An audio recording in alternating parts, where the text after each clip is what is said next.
ಈಗ 1.5 ವರ್ಷ sir tender ಆಗಿ ಸರ್ ಅವ್ರದ್ದು. ಆಮೇಲೆ ಈಗ ಹೆಂಗೆ ಸರ್ ಪ್ರತಿ ನಾವು ಇಲ್ಲಿ ಚೆಕ್ ಕೊಡ್ತಲ್ಲ ಸರ್ ಆಫೀಸಿಂದ ಕೊಟ್ರಿ 2 ದಿನ ಅವಲ್ಲಿ 3 ದಿನ ಅಲ್ಲ ಸರ್ 15ರಿಂದ 20 ದಿನ ಆದರೂ ಪೇಮೆಂಟ್ ಮಾಡೋದು ಸರ್ ನಮ್ಗೆ ಅವರು. ಆದರೆ ಆಮೇಲೆ ನಾವು 35 ಮಂದಿ ಕಾರ್ಮಿಕರನ್ನು ಅವ್ರಿಗೆ ಫೋನ್ ಮಾಡಿದ್ರೆ ಯಾರು ಫೋನು ರಿಸೀವ್ ಮಾಡಂಗ ಸರ್ ಅವರು ಒಟ್ಟು ಫೋನ್ ರಿಸೀವ್ ಮಾಡಿರಿ ನಮ್ಮ ಅಸಿಸ್ಟೆಂಟ್ಗೆ ಹಚ್ಚಿರಿ ಅವ್ರಿಗೆ ಹಚ್ಚಿ ಇವ್ರಿಗೆ ಹಚ್ಚಿ ಸರ್ ಅವ್ರ ಅಸಿಸ್ಟೆಂಟ್ಗೆ ಹಚ್ಚಿದ್ರೆ ನಮ್ಮ ಎಮ್ ಡಿಗೆ ಹಚ್ಚಿರಿ ಎಮ್ ಡಿ ಕೇಳ್ರಿ ನೀವು ಯಾರು ಮಾತಾಡೋಕೆ ನೀವೇನು ಸಂಬಂಧ ಅಂತ ಅವ್ರು ಅಂತಾರೆ ಸರ್ ಯಾರೋ ಅವ್ರ ಅಸಿಸ್ಟೆಂಟ್ ಸರ್.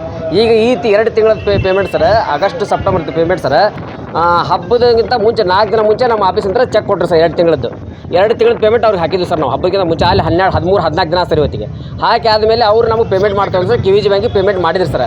ಮಾಡಿದ್ಮೇಲೆ KVG ಬ್ಯಾಂಕಿಂದ ಏನೋ ಮರ್ಜ್ ಆಗಿದ್ದಕ್ಕೆ ಪ್ರಾಬ್ಲಮ್ ಆಗಿದ್ದು ಪೇಮೆಂಟ್ ಜಮಾ ಆಗಿಲ್ಲ ಸರ್. ಅದು ಆಗ್ಲಿಂದ ಏನು ಹೇಳಿ ಸರ್ ಈಗ ಮತ್ತೊಂದು ವಾರದಿಂದ ಇಲ್ಲ ನಿಮ್ಮ ಪೇಮೆಂಟ್ ಜಮಾ ಆಗೋಲ್ದು ಬ್ಯಾಂಕಿನ ಪ್ರಾಬ್ಲಮ್ ಐತಿ ಬೇರೆ ಅಕೌಂಟ್ ಕೊಡ್ರಿ ಅಂದ ಸರ್. ಮತ್ತು ನಾವು 500,000 ರೂಪಾಯಿ ಅಲ್ಲಿ ಸಾಲ ಇಸ್ಕೊಂಬಂದು ಬೇರೆ ಕಡೆ ಅಕೌಂಟ್ ಮಾಡಿಸಿ ಆ ಅಕೌಂಟನ್ನು ಅವ್ರಿಗೆ ಕಳಿಸಿ ಇವತ್ತಿಗೆ 5-6 ದಿನ ಸರ್ ನಾವು ಇನ್ನೂವರೆಗೂ ಪೇಮೆಂಟ್ ಮಾಡ್ತೀವಿ ಸರ್.